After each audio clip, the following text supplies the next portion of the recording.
Siya ang kasama kong maglalakad papunta sa groom ko. Masaya ko para sa'yo, anak. Naluluhang sabi ni nanay. Nagsimula na kaming maglakad. Parang gusto na lumabas itong puso ko sa sobrang sayang nararamdaman at kaba sa kahihinat na ng kasal naming ito. Papalapit na kami kay Anthony. Nakikita ko sa kanya ang pagmamahal at ngayon ay mag-iisang dibdib na kami ay hindi pa din ako makapaniwalang ikakasal na talaga ako sa lalaking mahal ko. Inilahad ni Anthony ang kamay na siya ko namang tinanggap. Sabay naming hinarap si nanay. Alaga at mahalin mo itong anak ko, iho. Huwag na huwag mo itong sasaktan. Marahang tumango si Anthony at magalang na sumagot kay nanay. Makakaasa ka po, nay. Bago umalis si nanay ay yumakap muna siya sa amin ni Anthony. Hindi mawala ang ngiti sa mga labi namin hanggang sa umarap kami ni Anthony kay Father. Nagsimula na ang pari. Hindi nagtagal ay nagbigay hudyat na si Father na gawin ang wedding vows namin ni Anthony.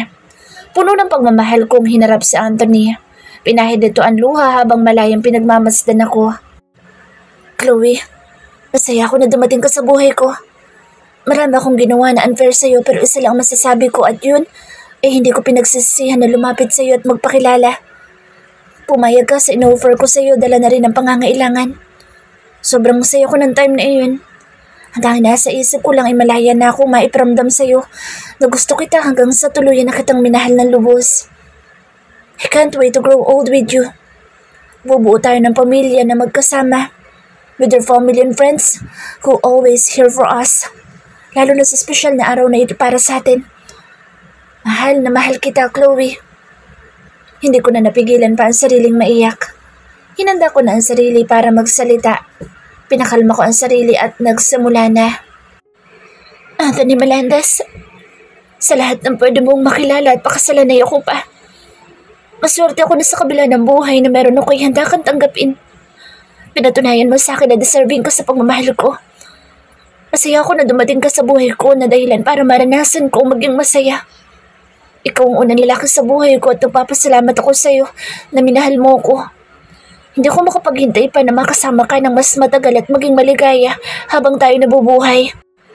Sa iyo ko lang iaalay ang buhay ko at gagawin ko ang lahat para mas lalo tayo maging masaya sa bubuuin natin pamilya. Mahal na mahal din kita. Sabi ko tuluyan ng bumuhos ang luha sa mga mata ko. Hindi ko mapigilan ang emosyon ko. Natupad na din sa wakas ang pangarap ko na makahanap ng lalaking makakasama ko hanggang sa pagtanda. Salamat sa Diyos dahil sa kabila ng mga hirap ko ay binayaan niya ako ng isang Anthony sa buhay ko na walang ginawa kundi makita lang akong masaya. After we exchange vows, sinuot na sa akin ni Anthony ang wedding ring namin at ganun din ang ginawa ko sa akin niya. Now, groom, you may kiss the bride. Nagbigay na ng hudyat sa Father. Itinaas ni Anthony ang suot kong veil at mabilis na sinakop ang labi ko. Malakas na sigawan at palakpakan ang maririnig. Umarap kami sa kanila at pareho namin ni Anthony masaya din sila para sa amin. Hindi namin mapigilan ni Anthony ang matuwa. Sabay namin ipinakita ang wedding ring namin at mula dito sa akin na tatayuan ko ay nakita ko sa tita Christine na umiiyak habang pinapanood kami. Humarap ako kay Anthony at hindi namin mapigilan ang sariling muling halikan ang isa't isa. Bago kami umalis sa simbahan, kumuha kami ng ilang pictures kasama ng family ko, family ni Anthony at ang close friends namin. Inalalayan ako ni Anthony papasok sa car. Bago siya pumasok ay kinantsawan siya ng mga kaibigan. Dalhin mo sa close reception, Anthony. Saka mo na iuwi at suluhin kapag tapos na. Rinig kong sabi ni Zach. Tinawanan lang siya ni Anthony. Sumandal ako kay Anthony. Nagsisimula pa lang kami at ngayon nakakaramdam na ako ng sobrang pagod. Paano pa kaya mamaya? Pagkarating namin ng reception, dumagsa ang mga bisita at nagkagulo na. Hindi umaalis sa tabi ko si Anthony. Nakita ko si nanay na kasama si Karen. Masaya silang lumapit sa amin at niyakap kami ng asawa ko. Congratulations Kuya Anthony at Ate Chloe. Best wishes sa happy marriage niyo. Masayang sabi ni Karen. Salamat Karen. Sagot ko. Kuya Anthony, ikaw na bahala sa Ate Chloe ko ha. Huwag mo siya sasaktan dahil mahal na mahal ka niya. At ayaw naming malalaman ni nanay na sasaktan mo ang Ate Chloe. Baling nito sa asawa ko. Ngumiti sa Anthony at sumagot. Huwag kang mag-alala Karen. Ako na bahala sa ate mo. Ipaparamdam ko sa kanya kung paano ko mag-alaga at magmahal. Pumagikik si Karen. Dahilan para paningkitan ko ng mata si Anthony. Nagiging double meaning kasi sa akin lahat na lumalabas kay Anthony. Iniwan muna namin si nanay at Karen. Lumapit kami sa parents ni Anthony. Agad na tumayo si Tita Christine at Tito Winston. Masayang inilahad ni Tita Christine na magkabilang kamay at yumakap sa akin. I'm so happy right now, Iya. I can finally call you my daughter. Tita Christine said. Thank you po, Tita. Without you, hindi ko mararanasan ang best wedding na ito. You put so much effort para sa amin ni Anthony. Masaya kong tugon. Why are you still calling me Tita? Kasal na kayo ni Anthony and I want you to call me Mom or Mommy. May ngiti sa labing Anya. Tumango ako at ngumiti. Yes po, Mommy. Sabi ko dahilan para mas lalong matuwa si Mommy Christine. Welcome to our family, Iha. Saad ni Daddy Winston. Yumakap ako sa akin niya. Thank you po, Dad. Sobra po ako natutuwa dahil hindi lang naikasal ako kay Anthony kundi magiging parte na po ako ng pamilya niyo. Salamat kasi isa kayo sa dahilan ni Mommy Christine kung bakit dumating kami sa point na ito ng buhay namin ni Anthony. Hindi ko mapigilan pa ang maluha.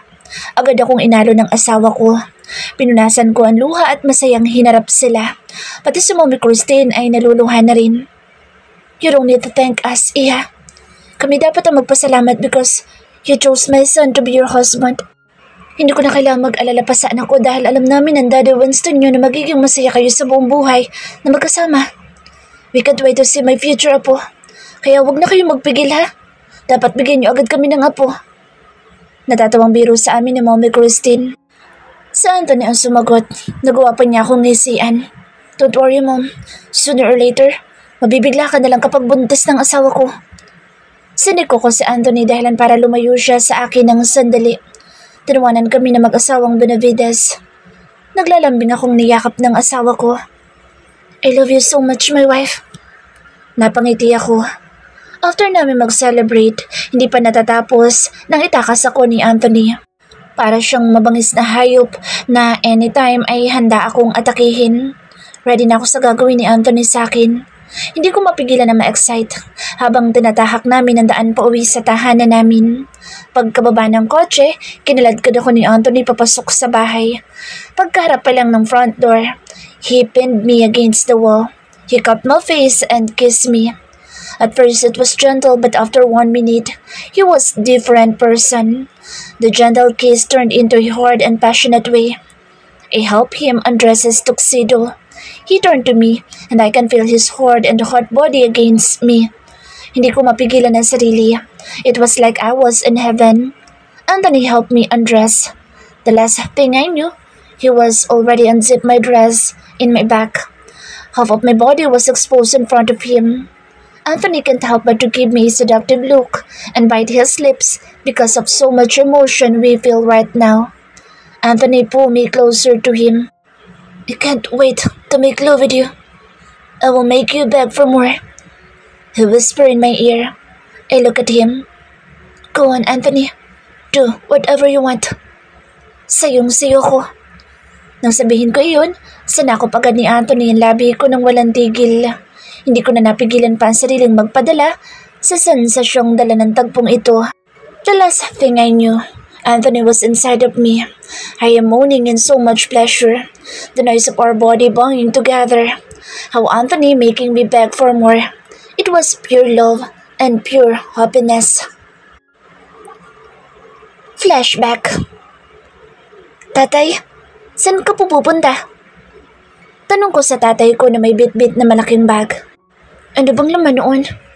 Kumunot ang akin noon nang mapansing malungkot ang mukha ni nanay.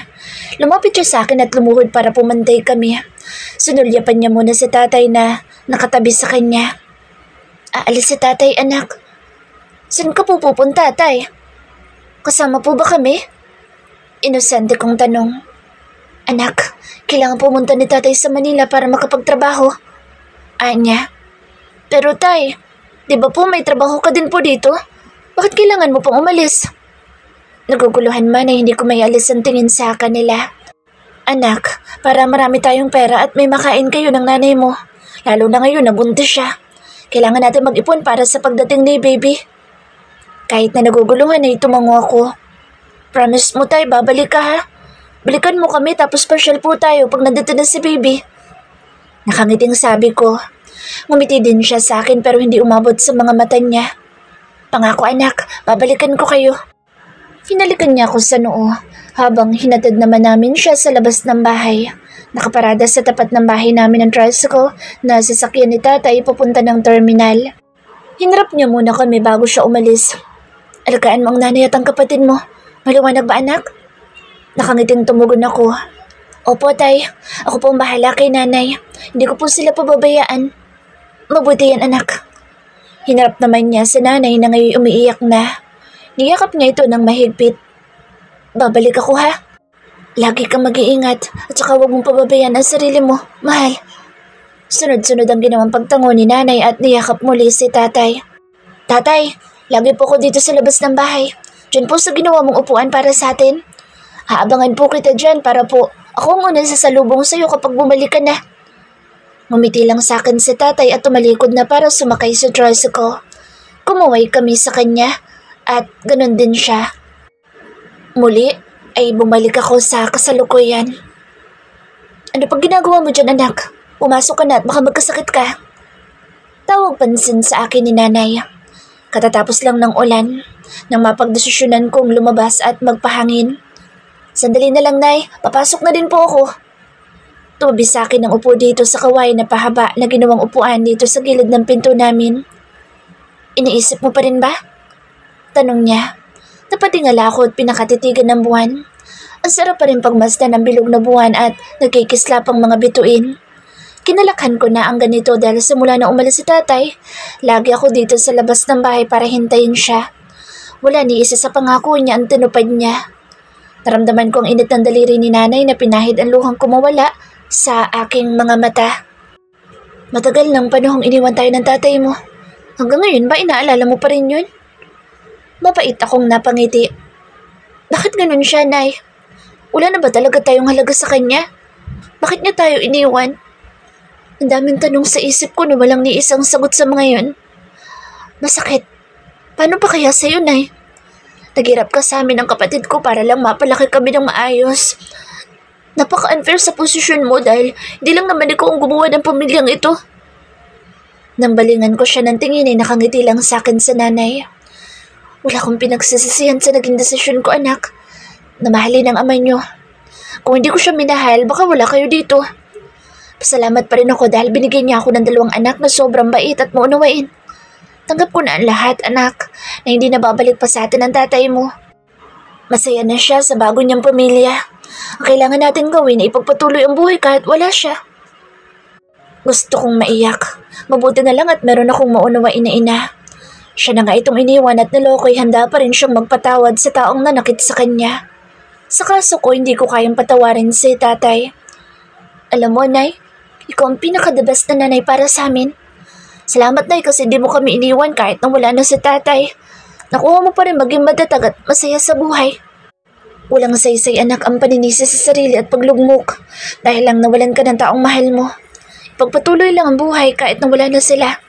Hindi mahalaga kung nandyan ang taong mahal mo basta ang lagi mong iisipin na may taong umaasa sa'yo. Ang mga taong kahit ilang beses kang iwan mananatili pa rin sa tabi mo. Mahal ko kayo anak kaya hindi ko maaatim na magalit sa inyo dahil lang sa ginawa ng ama nyo. Sana'y maintindihan mo ang sitwasyon ko anak.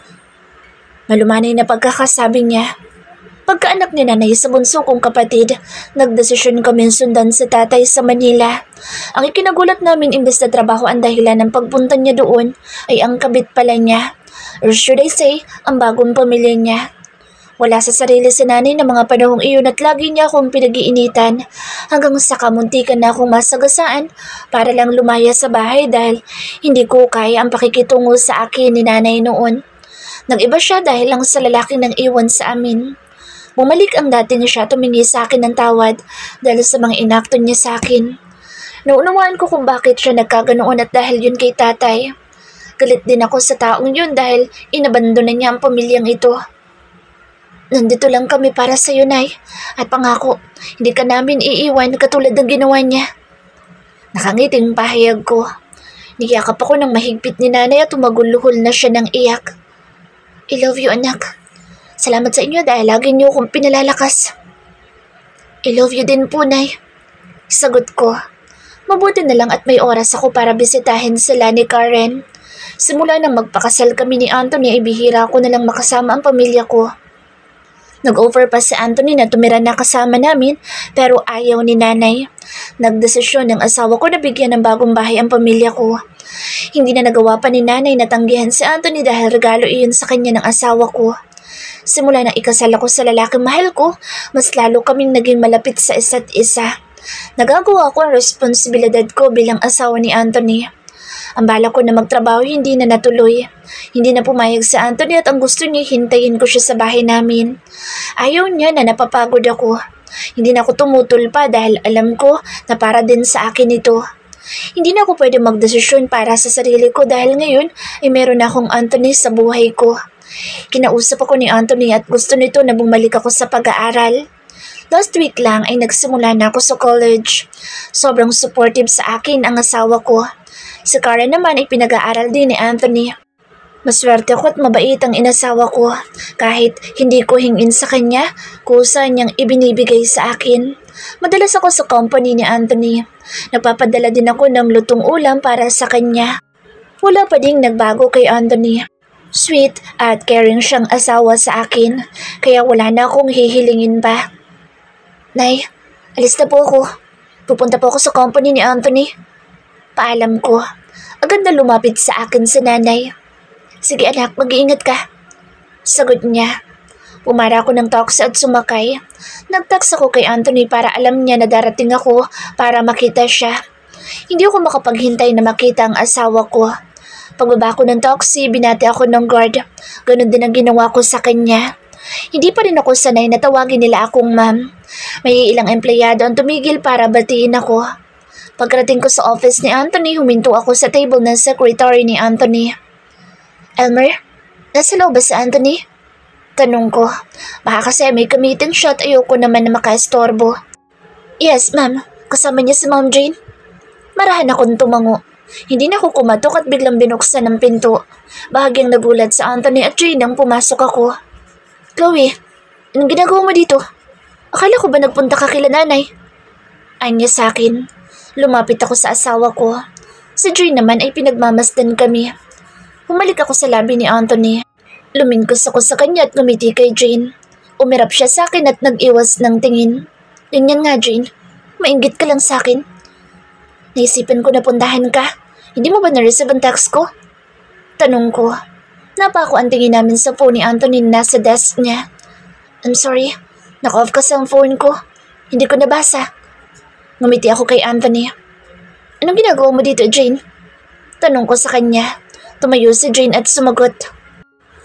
May meeting ako with Anthony. Anya. Bumaling ako sa asawa ko. I forgot to tell you. Jane is our new business partner. Sabi ni Anthony. Napatango ako. Eh di lagi nang nandito si Jane? Sabi ko. Agad akong pinatigil ni Anthony. Ano bang gusto mo i-point out ha, Chloe? Inis na humarap sa akin si Jane. Wala. Kung para sa'yo may meaning. Eh ano nga ba ang dahilan kung bakit mas ginusto mo na dito pa sa company ni Anthony? Para mas mapalapit ka pa sa kanya? Gusto mo nakita ng asawa ko kaya ka nandito? Hindi ko na napigilan pa ang sarili. Agad akong inilayo ni Anthony sa kanya. Halata ang inis sa mukha ni Jane. Kala niya ba ay hindi ko alam ang pakulo niyang ito? Don't talk to her like that, Chloe. Sita sa akin ni Anthony. Inis na binalingan ko siya ng tingin. Can't you see, Anthony? Hindi pa rin makamove on itong babaeng ito sa iyo. Galit kong sabi. Hindi iyon ang ipinapakita sa akin ni Jane. She's my friend, kaya nagbagandang loob siya na mag-invest dito sa company ko. Sumbat niya sa akin. Galit na binawi ko ang kamay kay Anthony. I can't stand seeing her here. Alam mo naman kung ano ginawa sa akin ng babaeng yan. Susugurin na sana ako ni Jane dahil hindi na niya maatim ang mga sinasabi ko. Bakit? Totoo naman ah. Don't you dare! Sinamaan ko siya ng tingin. Hinarang naman ni Anthony ang katawan para hindi makalapit sa akin si Jane. Mabuti pang umalis ka na, Chloe. Napamaang ako sa sinabi ni Anthony. Di ba dapat siyang umalis dito at hindi ako? Hindi ako makapaniwala. Parang bumalik kami sa umpisa na kung dati si Jane ang pinapaalis ni Anthony. Ngayon, Ako naman, hindi na ako nagsalita pa at iniwan sila. Bago ako umalis, ay nakita ko pa ang pagsilay ng ngiti ni Jane. Mas lalong kumulo ang dugo ko sa babaeng iyon. Hindi ko kayang makasama ang babaeng muntik nang makasira sa amin ni Anthony. No, hanggang ngayon sinisira niya kami. Ngayon lang naging ganito sa akin sa Anthony. Mas pinili niya pang magstay si Jane kaysa sa akin na asawa niya. Sa sobrang inis na nararamdaman ko ay naglinis ako sa buong bahay hanggang sa makaramdam ako ng sobrang pagod. Hindi ko namamalayan na umiiyak na pala ako. Tinunganan ko ang sarili. Kahit na nakuha ko ng asawa ko, naikasal na't lahat-lahat ay nasa buhay pa rin namin si Jane. Mananatili siyang kaibigan ni Anthony. Hindi ko alam kung ano ang gagawin para mawala siya sa buhay ng asawa ko. Muling nagtiwala sa kanya si Anthony. Aaminin ko na parang nag-iba si Jane. Hindi na siya yung unang nagmamaldita sa akin o umaaway. Kaya siguro, akala ni Anthony bumait na si Jane pero hindi ako. Hindi ako maniniwala na tanggap na niya na mag-asawa na kami ni Anthony. Hihintayin ko ang araw na mabubuko ko rin kung anong pinaplano niya.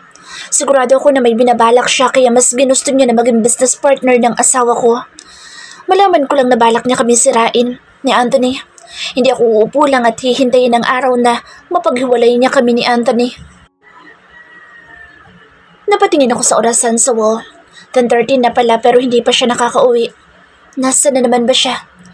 Naiinis na ako pero hindi ko naman magawang kontakin ng asawa ko. Konting hintay pa at kapag hindi pa siya makakauwi, ay bahala na siya sa buhay niya. Bumukas ang pinto, hudyat na nakauwi na ang magaling kong asawa. Kaya napairap ako.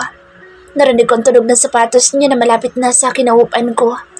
Naramdaman ko ang presensya niya na nasa likuran ko. Dama ko ang init ng hininga niya na nasa bato ko. Ang init ng labi niya na humahalik sa pisngi ko. Tumayo na ako at hindi siya nilingon man lang. Narinig ko ang malalim na buntong hininga ni Anthony. Nakakasawa na ang ganito. Ako nilang balagi ang iintindi. Mrs. ko. Tawag pansin niya sa akin. Nagtuloy-tuloy pa rin ako sa paglalakad pero bago ko mapihit pabukas ang pinto ng kwarto namin, iniyakap niya ako mula sa likuran kaya hindi ko na nagawang buksan ang pinto. Ano bang problema ng asawa ko? Bakit hindi ka pa nagpapahinga? Tanong niya. Napatingala ako para pigilan ang luha. Gusto ko nang matulog, Anthony.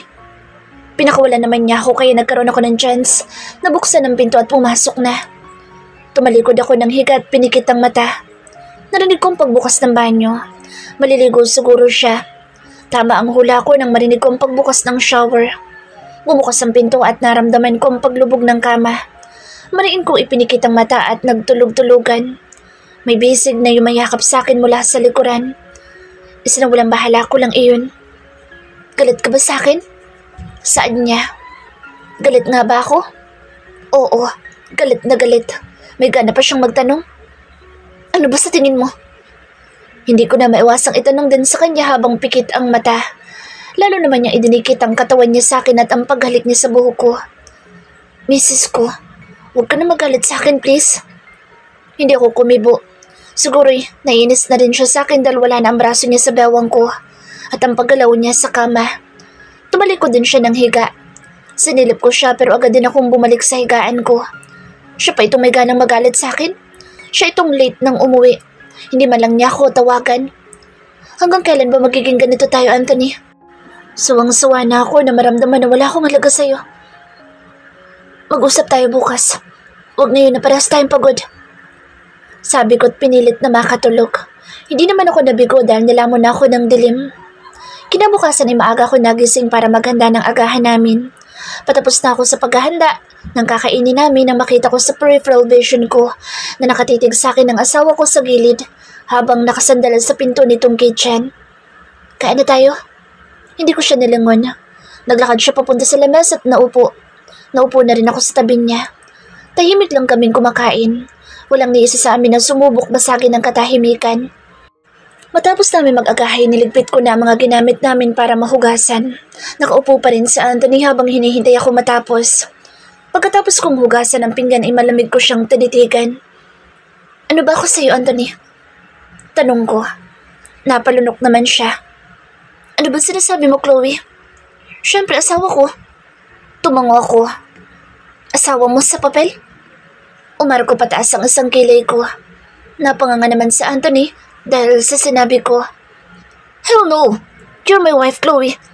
Ano na naman ba to? Nainis niyang saad. Nainis ka? O bakit? Anong ginawa ko? Bakit nainis ka? Anthony, kailangan ko na bang kumausap ng abogado para sa annulment? Walang buhay na sabi ko. Nakita ko ang rumihistro ng takot sa mga mata ni Anthony. Chloe, ano bang pinagsasabi mo? Hindi ka na nakakatuwa. Tumaas na ang boses niya. Ikaw pa talaga may ganang magtanong niyan sa akin pagkatapos ng ginawa mo? Hanggang kailan kita iintindihin? Napapagod na ako pero patuloy pa rin ako lumalaban. Sabihin mo lang kung may nagbago na sa nararamdaman mo para sa akin. Kasi Anthony, napapagod na akong umasa na magiging maayos ang relasyon na to.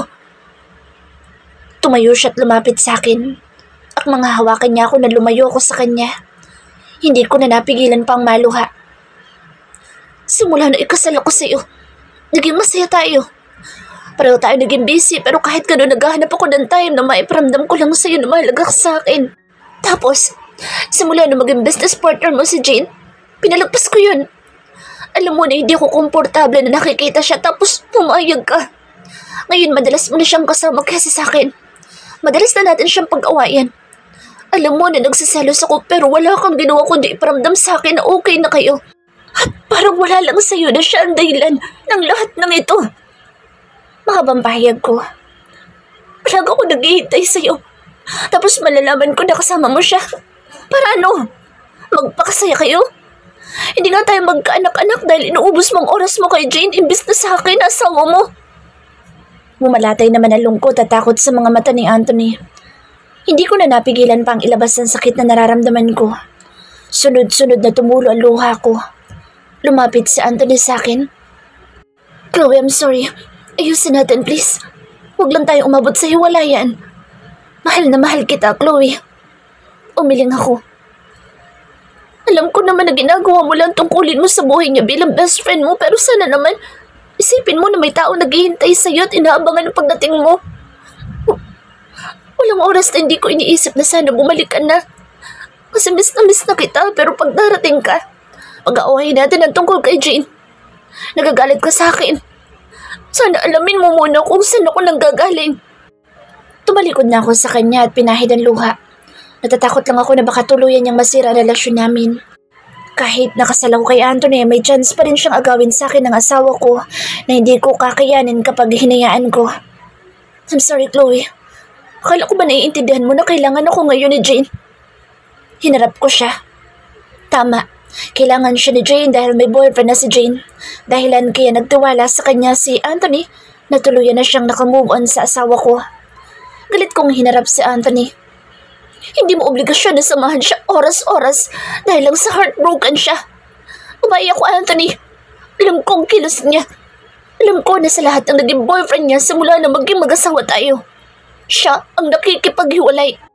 Nagdadrama lang sa'yo si Jane para masolo ka. Hindi mo ba naiintindihan, Anthony? Uminit ang ulo ko at nasagawan ko na siya habang sinasabi iyon. Buksan mong isip mo, Anthony. Hindi lang bilang kaibigan ang tingin niya sa'yo. Masigit pa doon. Hanggang ngayon ay may gusto pa din siya sa'yo. Ani ko. Huminga ako ng malalim at mariing napapikit.